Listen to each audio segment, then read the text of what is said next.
zonja dhe zotëri deputet, të dashur qytetarë dhe qytetarë. Ky parlament ngjet sot me parlamentin fals, me parlamentin kalp, të një regjimi në të cilin një njeri ka marrë çdo pushtet, në të cilin një njeri arrin të bllokoj vendimet e gjykatave të prokurorisë për vjedhje monstruoze ndaj qytetarëve, në të cilin një njeri arrin të ushtoj një presion të tmerrshëm, të gjithanshëm, banditesk mbi gjykatën kushtetuese. Mbi të cilin një njeri ka vendosur me vendim të fshehë të gjitha shpenzimet e tij. Kjo praktik ka ekzistuar vetëm në diktaturën komuniste, kur për Enver Hoxhën, për arsye të sigurisë kombëtare, por jo për Mehmetin, po vetëm për Enverin, shpenzimet ishin në një llogari të veçantë që përveç në xhmijës askush si kontrollonte. Ky është parlamenti të dashur qytetar. Ky është parlamenti që mlidhet në ditët e krizës më të thellë,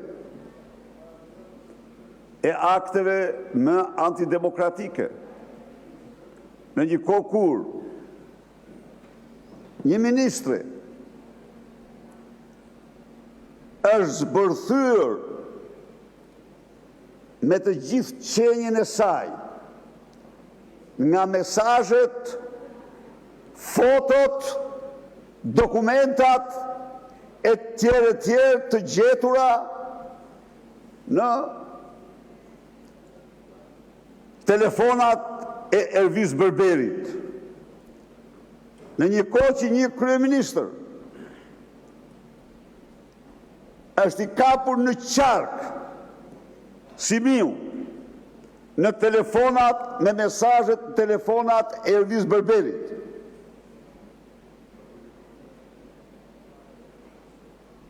Në një kohë që vërtetohet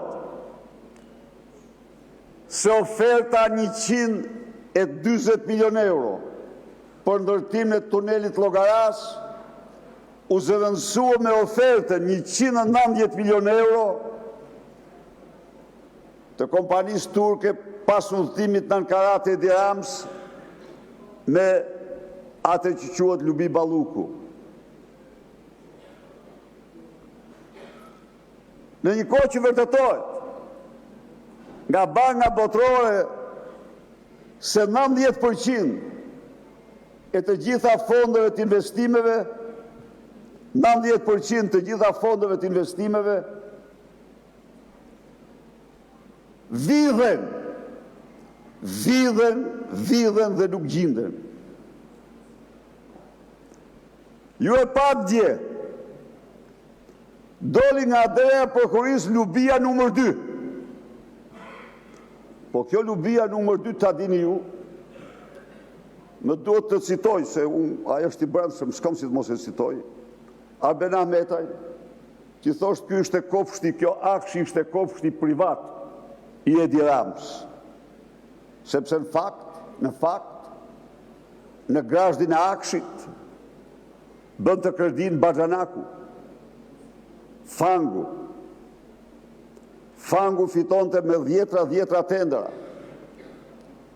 Se në fakt, në përcaktim në fituesve tenderave në aksh, ishte sipas Geron Meçes, se duhet citoj emra, edhe vetë zonja Linda.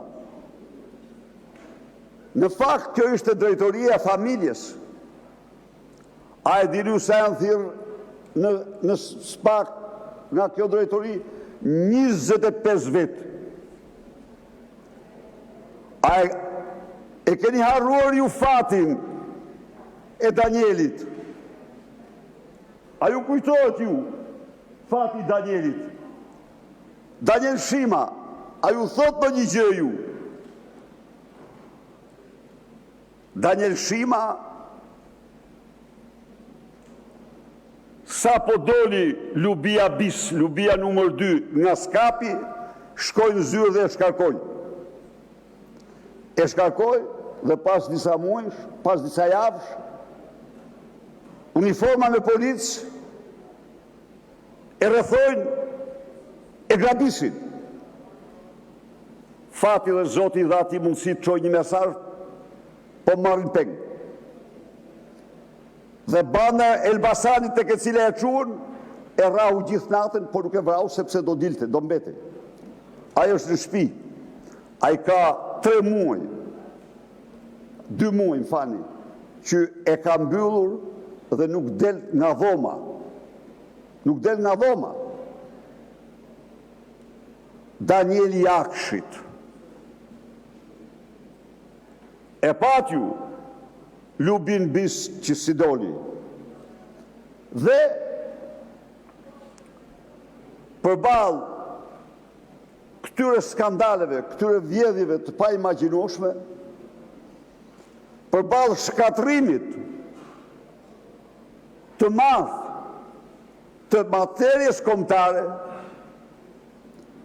rënimit të vërtet të ekonomisë, besoj e muar të vesh që u kthyem ku ishim për herë të parë në 32 vite.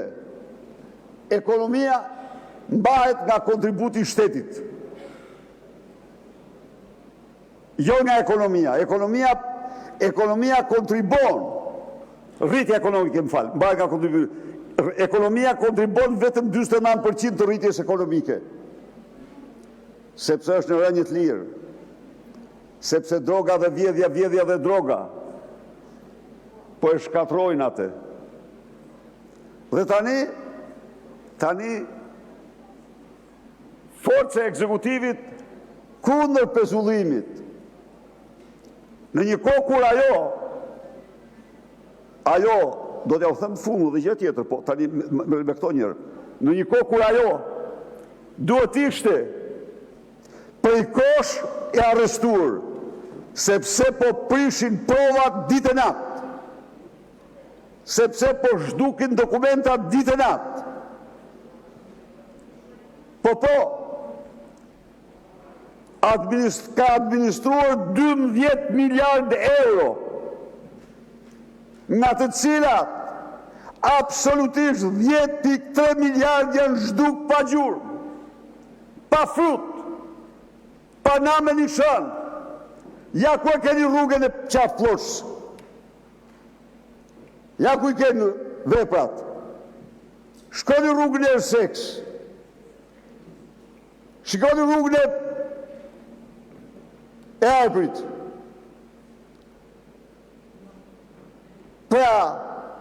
Pa gjitha këtyre, gjykata kushtetuese një diktat të plot dhe në presion të tmerrshëm, në vend se të hedhë poshtë